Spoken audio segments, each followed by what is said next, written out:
दोस्तों, इस दुनिया में जब भी किसी रहस्यमय जगह की खोज होती है तब उसे या तो किसी जंगल में खोजा जाता है या फिर दूर दराज के किसी रेगिस्तान में। लेकिन क्या आपको मालूम है, कुछ रहस्यमय जगह ऐसी भी हैं जिन्हें जमीन पर नहीं बल्कि पानी के अंदर खोजा गया है। तो चलिए जानते हैं इन्हीं जगहों के बारे में हमारी इस वीडियो के जरिए। नंबर 10, वॉट टिलॉक आराम।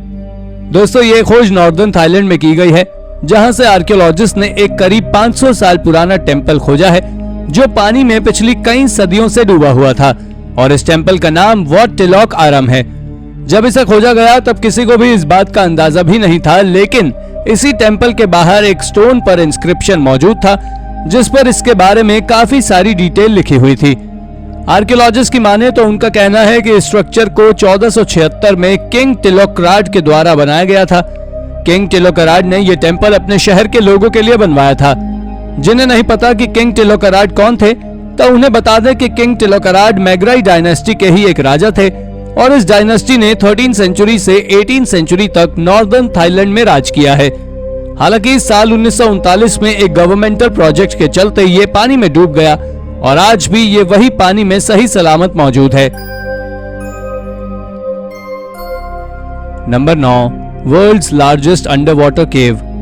तो चलिए अब बात करते हैं हमारी इस दुनिया की सबसे बड़ी अंडर वाटर केव के बारे में, जिसके बारे में शायद आप लोगों को पहले से पता होगा, लेकिन फिर भी आपको बता दें कि सैक एक्टन को इस दुनिया की सबसे बड़ी अंडर वाटर केव माना जाता है। यह अंडर वाटर केव कितनी ज्यादा बड़ी है, इसका अंदाजा आप इसी बात से लगा सकते हैं कि यह कैरिबियन सी से होकर पूरे मेक्सिको से गुजरकर क्विंटाना रू को कनेक्ट करती है। इस अंडर वाटर केव में कई दर्जन एंट्रेंस हैं जो एक दूसरे से कनेक्टेड हैं। इनमें से कुछ जंगलों में है तो कुछ सोसाइटीज के बीच भी मौजूद है। अब अगर इसकी लंबाई की बात करें तो ये करीब 500 मील यानी 805 किलोमीटर लंबी है, और ये गहराई के मामले में भी किसी से कम नहीं है, बल्कि इसकी एवरेज डेप्थ 60 फीट तक है। Number 8, candy lakes ghost forest. ये कैंडी लेक कजाकिस्तान के घने जंगलों के बीच में मौजूद है, और ये जगह बहुत ही ज्यादा शांत और खतरनाक भी है, जो चारों ओर पहाड़ों और अल्पाइन फॉरेस्ट से घिरी हुई है। आपको बता दें कि लेक के साथ एक अंडर वाटर फॉरेस्ट की कहानी भी जुड़ी हुई है। दरअसल साल 1911 में एक लैंडस्लाइड के कारण उस लेक में फॉरेस्ट का एक हिस्सा डूब गया था, और फिर निर्माण हुआ एक अंडर वाटर फॉरेस्ट का। इसके अंदर मौजूद सभी के सभी पेड़ जमीन पर उगने वाले पेड़ हैं, लेकिन पानी के अंदर रहने के कारण वो सभी पेड़ डेड हो गए, पर इसके बावजूद आज भी वो वहीं खड़े हुए हैं। इस लेक तक पहुंचना बहुत ही कठिन काम है, और हो सकता है कि आपकी जान भी चली जाए, लेकिन अगर आपको इसे देखने को मौका मिलता है तो हो सकता है कि आप यही कहें कि आपने इससे अच्छी चीज अभी तक कहीं नहीं देखी। Number 7, the sunken cemetery. अब बात करते हैं फिलीपींस में मौजूद संकिन सिमेट्री के बारे में। ये भले ही थोड़ी हैरानी भरी हो, लेकिन इस दुनिया की सबसे अद्भुत सिमेट्री में से एक है, क्योंकि ये पानी के अंदर मौजूद है।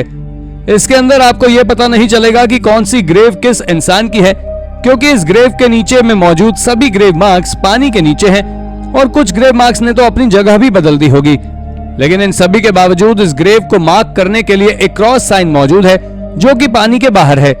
अब अगर इस सिमेट्री की अंडर वाटर सिमेट्री बनने की कहानी की बात करें तो ये बात साल 1870 के दशक की है, जब इसके पास मौजूद एक वोल्केनो इरप्ट हुआ था, जिसके चलते एक भूकंप आया था, और भूकंप से आई एक जोरदार सुनामी, जिस कारण से यह हिस्सा पानी के अंदर डूब गया, और ज्योग्राफिकल चेंज के कारण ये पानी से बाहर ही नहीं आ पाया, और कुछ इस तरह से इस सिमेट्री का निर्माण हुआ।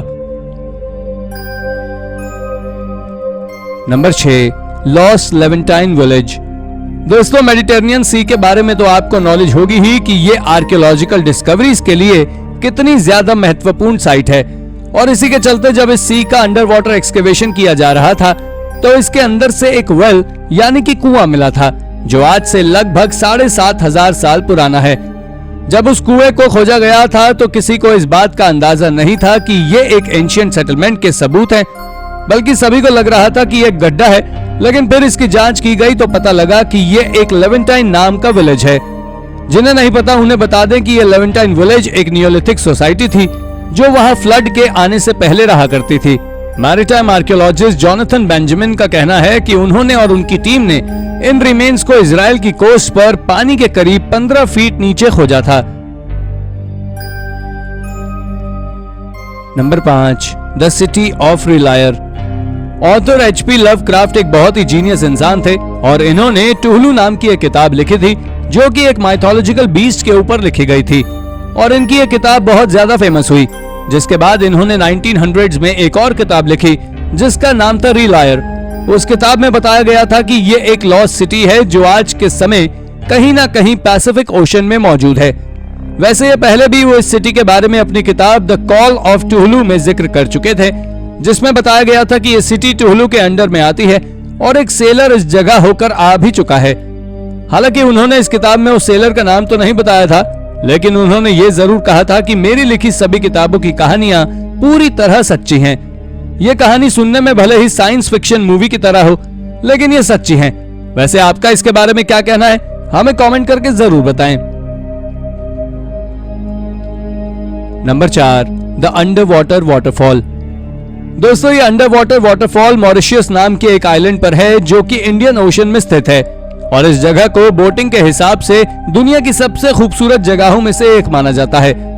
अगर आप सबसे ज्यादा आकर्षक इल्यूजन देखना चाहते हैं तो इस जगह पर दुनिया का सबसे बड़ा इल्यूजन क्रिएट होता है। दरअसल पानी के बहने के कारण बहुत सारे सैंड और पत्थर के छोटे छोटे टुकड़े पानी के सरफेस के अंदर वाटरफॉल के जैसा व्यू बनाते हैं। यदि आप इसे ऊपर से देखें तो पानी के अंदर एक वाटरफॉल के जैसा इल्यूजन कई सारी जगहों पर देखने को मिल जाता है, लेकिन सबसे खूबसूरत अंडर वाटर वाटरफॉल का नजारा आपको मॉरिशस में ही देखने को मिलता है। अंडर वाटर वाटरफॉल को आप इसके किनारे या फिर बोट के जरिए नहीं देख सकते हैं। इसके लिए आपको एक हेलीकॉप्टर की मदद लेनी होगी, जिससे आप इस सुंदर नजारे का लुत्फ उठा पाएंगे। Number 3, the Goderich salt mines. The Goderich salt mines Canada के ओंटारियो में मौजूद एक अंडर वाटर सॉल्ट माइन है और इसके साथ ही ये इस दुनिया की भी सबसे बड़ी सॉल्ट माइन भी है। आप जानकर चौंक जाएंगे कि यह इतनी ज्यादा गहराई है कि आप इसके ऊपर बोट भी चला सकते हैं। रिसर्चर्स की माने तो उनका कहना है कि इसकी गहराई करीब 1800 फीट से ज्यादा है। पर इससे भी ज्यादा हैरानी की बात तो यह है कि इस सॉल्ट माइन को साल 1959 से ऑपरेट किया जा रहा है और इस माइन से इतना ज्यादा सॉल्ट प्रोड्यूस किया जाता है कि ये पूरे साउथ अमेरिका में नमक की पूर्ति करता है। और तो और नमक को सड़कों पर भी डाला जाता है ताकि रोड पर जमी हुई बर्फ पिघलकर हट जाए। ये सच में एक बहुत बड़ी सॉल्ट माइन है जहां रॉक सॉल्ट का सबसे ज्यादा प्रोडक्शन किया जाता है। Number 2, the god of the seas. दोस्तों, ये तो आपको पता ही होगा कि सैन एंड्रियास के कोस्ट पर आप सभी के फेवरेट सी गॉड यानी कि पोसिडन का स्टैचू मौजूद है, जो कि लॉर्ड ज़्यूस के भाई होने के साथ साथ 7 सीज के लॉर्ड भी थे। इन्हें कई अलग अलग नामों से जाना जाता था। जैसे रोमन पीपल इन्हें नेपट्यून कहते थे, तो कुछ अलग सिविलाइजेशन के लोग इन्हें अलग नामों से जानते थे। लेकिन उन्हें इस बात का अंदाजा नहीं था कि वो एक ही गॉड है, यानी कि पोसिडन जिनके हाथों में ट्राइडेंट होता था, उनकी बेटी एक सी निम्फ थी और सभी सेलर्स भी उनकी वर्शिप करते थे, या कहें तो आप भी करते हैं। यही कारण है कि इनके स्टैचू को सैन एंड्रियास के कोस्ट पर रखा गया है।